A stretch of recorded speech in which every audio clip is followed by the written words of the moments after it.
आज पंढरपूरमध्ये रोहितदादा पवार यांचं जे अन्नदात्यासाठी अन्नत्याग हे शेतकरी हितासाठीचं जे आंदोलन सुरू आहे त्याला पाठिंबा देण्यासाठी आम्ही उपस्थित होतो। शेतकरी पुत्र म्हणून निश्चित रोहितदादांच्या या मागण्याला माझा उघडपणानं जाहीर पाठिंबा आहे। परंतु त्याचबरोबर रोहितदादांना काही शेतकऱ्याचा पुत्र म्हणून माहिती देणं ही माझी जबाबदारी आहे। खरं तर रोहितदादा राज्याचे नेते, त्यांना माहिती नाही असं होणार नाही, परंतु फडणवीस साहेबांना किंवा भाजपला शेतकऱ्यांच्या हितासाठी काय केलं हा प्रश्न विचारत असताना याच भाजपने 2024 मध्ये विठ्ठल सहकारी साखर कारखान्याला म्हणजे आत्ता माड्याचे राष्ट्रवादीचे जे आमदार आहेत अभिजित पाटील, त्यांना 347 कोटी रुपयांची मदत ही फडणवीस साहेब आणि अजितदादा यांनी केली होती। त्या 347 कोटी रुपयांचं झालं काय हा प्रश्न विचारायला रोहित पवार कमी पडतायत का हा प्रश्न मला त्यांना विचारायचा आहे। भाजपनं काय दिलं, फडणवीस साहेबांनी काय दिलं, शेतकऱ्यांच्या हितासाठी काय केलं हा प्रश्न अभिजित पाटील सुद्धा छाती ठोकून 2 दिवस झालं या व्यासपीठावरनं विचारतायत। परंतु अभिजित पाटील पाठीमागची 3 वर्ष झालं शेतकरी या नात्यानं, कामगार या नात्यानं आम्ही वारंवार आंदोलनं उपोषणं करून तुम्हाला प्रश्न विचारला की 350 कोटी रुपये जे फडणवीस साहेबांनी, जे भाजपनं आपल्या विठ्ठल सहकारीला शेतकऱ्यांच्याच हितासाठी 27,000 शेतकऱ्यांच्या हितासाठी दिलेले पैसे गेले कुठं हा प्रश्न ज्यावेळी विचारला त्यावेळी तुम्ही हात वर करून पळून जाताय आणि आज विचारताय की फडणवीसांनी काय दिलं, भाजपने काय दिलं। मुळात हे बोलताना तुम्ही जनाची नाही मनाची लाज बाळगायला हवी होती, पण तुम्ही लाज बाळगली असती तर तुम्ही शेतकऱ्यांचे खिल्ले उडवण्याचं धाडस केलं नसतं। मागच्या वर्षी मे मध्ये भर उन्हामध्ये 80-85 वय असणारे कामगार, विठ्ठल कारखान्याचे कर्मचारी स्वतःच्या हक्काच्या पगारी मिळावे म्हणून आमरण उपोषणाला बसले पुण्यामध्ये। त्या ठिकाणी या कामगारांवरती पैसे घेऊन आंदोलन केलं म्हणून आरोप केले। कुणी केले? आज स्टेजवरनं शेतकऱ्याचा कळवाला धावणारे, रोहित पवारांच्या मांडीला मांडी लावून बसणारे त्यांच्या पक्षाचे आमदार अभिजित पाटलांनी केले। अरे आज तुला शेतकरी हिताची भाषणं करताना अभिजित तुला लाज वाटायला पाहिजे आणि रोहित दादा तुम्ही तुमच्या शेजारी बसलेल्या अभिजितला विचारायला पाहिजे की अभिजित शेतकऱ्यांच्या हितासाठी फडणवीस साहेबांनी भाजपनं दिलेले 347 कोटी रुपये गेले कुठं हे प्रश्न विचारायचं धाडस रोहित पवार दाखवतील का?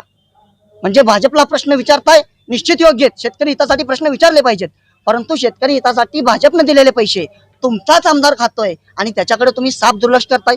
रोहित दादा महाराष्ट्राचे नेते आहेत आणि स्वतःचा आमदार काय चोऱ्या करतो माहिती नसेल असं होऊच शकत नाही। यामुळं रोहित दादांनी आपल्या पक्षातल्या आमदाराला आधी कान पकडून विचारावं की ह्या ज्या शेतकऱ्याच्या हिताच्या चोऱ्या केलेल्या आहेत, शेतकऱ्याचा गळा घोटण्याचं काम केलंय, 27,000 सभासदांना फसवण्याचं काम केलंय, 1400 कामगाराच्या संसाराची राखरांगोळी करण्याचं काम केलंय, याची जबाबदारी रोहित पवारांनी स्वीकारून आपल्या आमदाराला विचारायला पाहिजे की शेतकऱ्यांच्या हिताचे पैसे गेले कुठं। आज हे आम्ही 27,000 सभासद शेतकरी नाहीये का? आम्ही पाकिस्तानी आहे का? मग तुम्हाला महाराष्ट्रातल्या शेतकऱ्यांचा सिलेक्टिव्ह कळवाला येऊन भाजपला फक्त प्रश्न विचारताना सोयीचं शेतकरी हित हे रोहित पवारांनी दाखवू नये।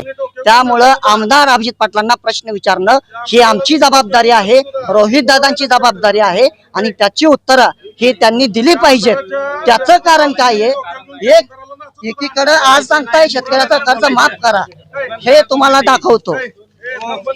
दाखवतो पिराची कुरोलीचे सावंत नावाचे शेतकरी आहेत ज्यांच्या नावावरती विठ्ठलनी 10 लाख रुपयांचं कर्ज हे काढलं होतं।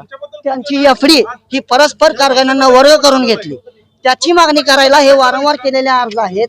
हे पहा, अर्ज स्टेटमेंट सगळं जोडलेलं आहे। या शेतकऱ्यांना दमदाटी करण्याचं काम कुणी केलं? दमदाटी करण्याचं काम अभिजित पाटलांनी केलं। अभिजित पाटलांनी हाकलून दिलं। कुणाला दिलं? 10 लाख रुपयांचं कर्ज काढलेल्या याला। रोहित दादांना आमचा जाहीर पाठिंबा आहे, परंतु त्यांनी त्यांच्या आमदाराला प्रश्न विचारावा। 350 अहो तुम्ही पूर्ण ऐकून घ्यायला हवं। रोहित दादांना आमचा जाहीर पाठिंबा आहे, परंतु शेतकऱ्याच्या हिताचा जे प्रश्न आहे ते त्यांनी त्यांच्या शेजारी बसलेल्या आमदाराला विचारलं पाहिजे। ही माझी ठाम भूमिका आहे आणि आम्ही प्रश्न विचारतोय त्यांनी विचारावा। आणि याच्यामध्ये आणखी दाखवतो कोट्यावधी रुपयांची कर्ज एकाच उतार्यामध्ये बँकेनं फसवून वारंवार काढली गेली। एक उतारा 8 वेळा 10 वेळा मॉर्गेज करून ज्या उतार्याचं व्हॅल्युएशन 8 ते 10 लाख रुपये मिळतं त्याच्यावरती 10 कोटी रुपयांची कर्ज निघतायत। म्हणजे टोटल व्हॅल्युएशनच्या 100 ते 700 पट ही कर्ज त्या जमिनीवरती काढण्याचं काम यांच्याच आमदारांनी केलेलं आहे। मग अशी कोणती योजना आहे की शेतकऱ्यांना कोट्यावधी रुपयांची कर्ज मिळतील? ह्या योजनेची माहिती सुद्धा आम्हाला मिळाली पाहिजे, कारण जर शेतकऱ्यांना एवढं मुबलक भांडवल जर मिळत असेल बँकेकडून तर कर्जमाफी मागण्याची आम्हाला गरज पडली नसती। परंतु सत्तेत बसलेली लोक आहेत किंवा जो आमदार आहे, जो मंत्री आहे, ज्याच्या हातात बँक आहे, ते सगळे कारखाने लुटतायत, संस्था लुटतायत, सहकारी बँका लुटतायत आणि शेतकऱ्यांना काय मिळतंय? कालपर्यंत शेतकऱ्याचा कळवळ असणारी भाषणं करणारा अभिजित पाटील त्याच कामगारांना, सभासदांना दमदाटी करत होता। त्याच कामगारांवरती पैसे घेऊन आंदोलन केलं, उपोषण केलं म्हणून आरोप करत होता. आज या व्यासपीठावरती येऊन रोहित दादांना जर कोणी म्हटलं की तुम्हाला विरोधक भांडवल पुरवतायत, तर हा महाराष्ट्रातल्या कोट्यावधी सभासदांचा, कामगारांचा, शेतकऱ्यांचा अपमान होईल. त्या अपमान आम्ही करणार नाही. परंतु महाराष्ट्रातल्या पुण्यासारख्या ठिकाणी आंदोलन सुरू असताना आपल्या संस्थेच्या कर्मचाऱ्यांवरती, वयोवृद्ध कर्मचाऱ्यांवरती विरोधकांकडून पैसे घेऊन आंदोलन केलं, असा आरोप करणाऱ्या अभिजित पाटलांना शेतकऱ्यांविषयी तळमळीनं बोलण्याचा अजिबात अधिकार नाही. माझी रोहितदादांना आवर्जून विनंती आहे की आपल्या आमदाराला त्यांनी आवर्जून विचारावं की शेतकरी हितासाठी आलेले 347 कोटी रुपये गेले कुठं, हा प्रश्न त्यांनी विचारावा अशी माझी त्यांना विनंती आहे. आणि त्या संदर्भातलं एक पत्र मी रोहितदादांना भेटून दिलेलं आहे. निश्चित रोहितदादा महाराष्ट्राचं नेतृत्व आहेत, कारखान्यामध्ये झालेले घोटाळे त्यांना माहिती आहेत आणि पहिल्या हंगामासाठी 30 कोटी रुपये स्वतः रोहित पवारांनी विठ्ठल सहकारीला दिले होते. आता त्या 30 कोटी रुपयांची वसुली किंवा त्या 30 कोटी रुपयाची परतफेड कशी झाली हे सुद्धा जाहीर व्हावं अशी आमची विनंती. ज्या शेतकऱ्यावरती तुम्ही आरोप करताय आणि शेतकऱ्यांचं म्हणणं आहे की तुम्ही त्याच आमदाराची तुम्ही गुणगान गायले, त्यांच्या स्टेजवर भाषण केली, आज त्याच आमदार तुम्ही विरोध का करताय? मी 2019 ते 2024 हा अभिजित पाटील यांच्यासोबत होतो. विठ्ठल सहकारी साखर कारखान्याची निवडणूक आम्ही एकत्र लढलो, ती शेतकरी हितावरती, कामगाराच्या पैशावरती, कारखान्याच्या कर्जाच्या मुद्द्यावरती. आज मी 2024च्या विधानसभेपासून त्यांच्या विरोधात आहे, याच मुद्द्यांवरती की भाजपनं दिलेल्या पैशातून ना कामगारांचे पैसे गेले, ना सभासदांचे पैसे गेले, ना कामगार कारखान्यावरचं कर्ज कमी झालं. आज कारखान्यावरती 1200 कोटीचं कर्ज आहे. मी माझ्या प्रश्नावरती ठाम आहे. मी सोबत होतो, प्रश्न विचारत होतो म्हणून मी आज त्यांच्या विरोधात आहे, प्रश्न विचारतोय म्हणून. सत्तेत बसून प्रश्नाला बगल देणं हे माझं काम नाही.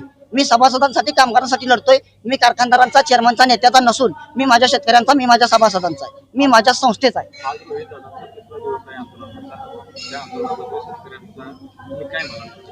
निश्चित रोहितदादांना ज्या शेतकरी हिताच्या मागण्या घेतलेल्या आहेत त्या बरोबर आहेत. या जागतिक अटी रद्द झाल्या पाहिजेत, परंतु सोयीची शेतकरी भूमिका, शेतकरी हित घेऊ नये असं माझं ठाम मत आहे.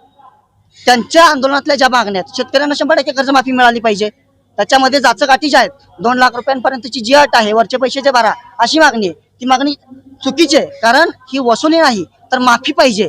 आणि जर आमच्याकडे पैसे भरण्यासाठी कर्जमाफीच्या वरची रक्कम असती तर आम्ही कर्ज थकवलंच नसतं. त्यामुळे शासनाने याचा योग्यरित्या विचार केला पाहिजे आणि या जाचकाठी रद्द करून शेतकऱ्याला कर्जमाफी दिली पाहिजे. रोहितदादांच्या या लढ्याला यश येवो ही सर्व महाराष्ट्रातल्या शेतकऱ्यांच्या वतीनं पांडुरंगाची प्रार्थना आहे. आणि रोहितदादांनी आपल्या आमदाराला प्रश्न विचारण्याचंही बळ, राजकीय नैतिक बळ त्यांच्यामध्ये येवो ही सुद्धा मी विठ्ठलचरणी प्रार्थना करतो.